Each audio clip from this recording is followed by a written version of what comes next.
আচ্ছা, আগামী 2রা আগস্ট 5:30টার সময় কলেজ মোড়ে একটা প্রতিবাদী সভার আমরা আয়োজন করেছি।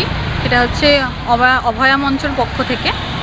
তো সেই অভয়া যে 1 বছর ধরে আমরা লড়ছি অভয়ার জন্য, যে 1 বছর ধরে বিচার পাইনি, সেই জন্য এই প্রতিবাদী আমাদের সভা।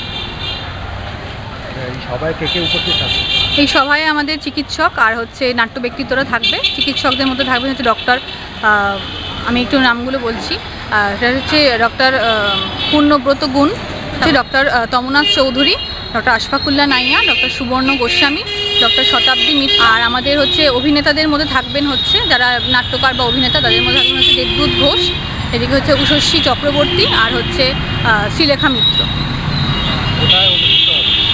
আমাদের এই কলেজ মোড়ে এই ভোজরাজের সামনেই বিকেল 5:30টায় এটা প্রোগ্রামটা আমাদের হচ্ছে। হ্যাঁ, অরাজনৈতিক মঞ্চ, এখানে তো রাজনীতির কোনো প্রশ্ন উঠতেই পারে না। কারণ হচ্ছে অভয়ার যে সমস্যাটা, যেটা 1 বছর ধরে চলছে, সেখানে রাজনীতির রং মেশানো মানে সেটা লজ্জাজনক খুব ব্যাপার। যারা মনে করেন যে অভয়ার বিচার পাওয়াটা দরকার, যেটা 1 বছর ধরে আমরা বিচারের জন্য রাস্তায় নেমেছি বারংবার, তাদের সবার জন্য এই হচ্ছে সমাবেশ। সেখানে নানা ধর্ম, নানা বর্ণ এবং নানা রঙের মানুষের এখানে তারা উপস্থিত থাকবেন। তো সেখানে রাজনীতির কোনো প্রশ্নই নেই।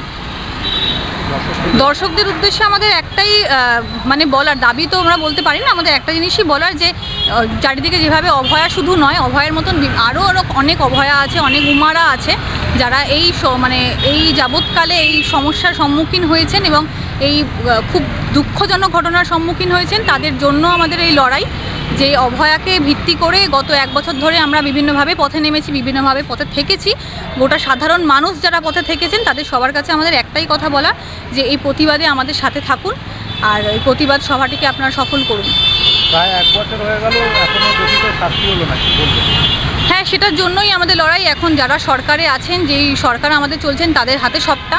এবার তার জন্যই তাদের হাতে সবটা যেহেতু, সেক্ষেত্রে দাঁড়িয়ে আমাদের তো কিছু করণীয় নেই। আমরা শুধু প্রতিবাদের জন্য রাস্তায় নামতে পারি, লড়তে পারি।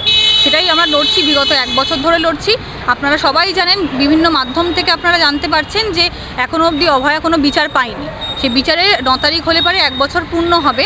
তার জন্য আমরা যেভাবে 1 বছর ধরে যেভাবে পথে নেমেছি বিগত দিনে, এবং এখনও আমরা পথে নামবো। আমরা যতদিন না আমরা অভয়ার বিচার পাচ্ছি, ততদিন আমরা পথে থাকছি। ঋতুপর্ণা বিশ্বাস।